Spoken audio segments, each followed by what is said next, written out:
But for the broad mass of the population, you live barely above subsistence. Only here, in the 17th and then 18th and 19th and 20th century, did there begin to be this escape from poverty. That liberating of the human material condition, which also gave us modern medicine, modern science, modern art,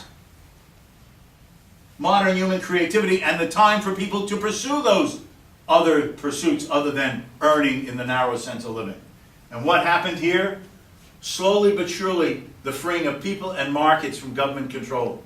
Slowly but surely, opening of markets to competition, innovation, unrestricted interaction between supplies and demand.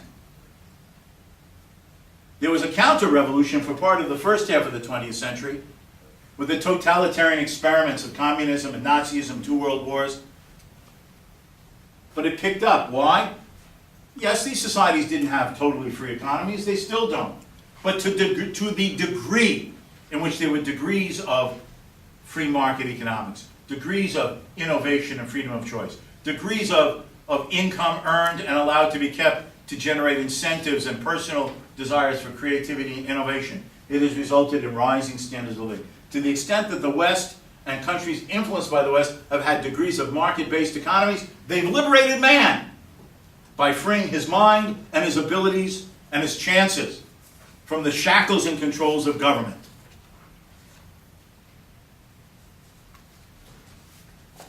That's why we have all the things that we take for granted. Those kings and princes of earlier centuries, thousands of years ago, lived lives of poverty and bare existence that we would consider the worst abject poverty of life today. And they considered themselves well off. I taught for 2 years in Ireland, quite a while back. I was teaching at the National University of Ireland in Cork. And not far from Cork is Blarney. Blarney Castle, famous landmark in Ireland. Dates back from, I think, like the 11th century, the 12th century, something like that. But an old castle.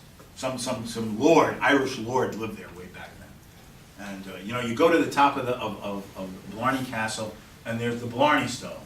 And supposedly, if you kiss the Blarney Stone, you're given the gift of the gab.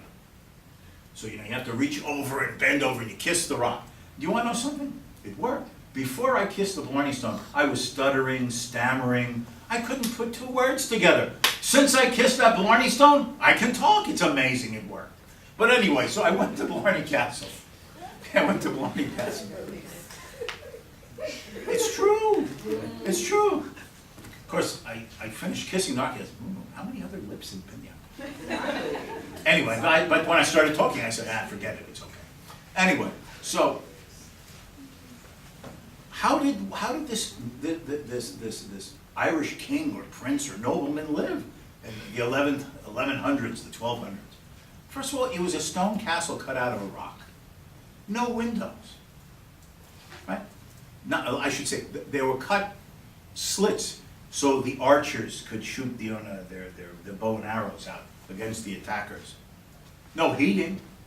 They dug a hole through part of the stone so that there could be a cooking room, right? So the smoke could get out. On cold stone. The bed was a slat of stone. So in the winter you were freezing. In the summer you were probably roasting. The food was nothing that we take for granted today.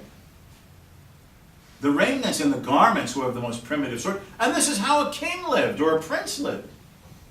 When Queen Elizabeth I ruled in England, she was considered to have a luxurious wardrobe. Do you know what her wardrobe was made up of? 3 dresses. Wow! 3 dresses. She's a queen. 3 dresses.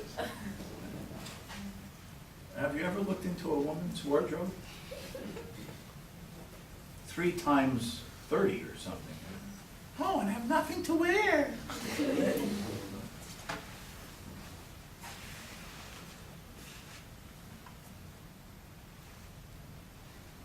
That's how human existence was. The freeing of people, the ending of slavery, the establishment of constitutional governments that recognize the rights and liberties of the citizens, The slow unregulating of markets and allowing competition and innovation and the profit motive to work set all of this free. We're the beneficiaries of it. We enjoy the less standards of living that we do. We should both be unbelievably thankful for it and wish we had more of it. Because in my humble opinion, we would be richer. We would have a far greater standard of living. We would have more innovative creativity. We'd have had more solutions to the problems of the world. Poverty, illiteracy, misfortune. More solutions to it. Through a even more growing economy, if the government had to regulate it and tax as much as it did, to have created jobs and through the market gotten people out of poverty. Or people would have been so much more richer for the remaining people who needed assistance. People would have had even more money than they have today to assist those who needed a helping hand. That's the lost opportunity due to the extent to which the government has controlled and regulated us. We need to restore a society of greater liberty.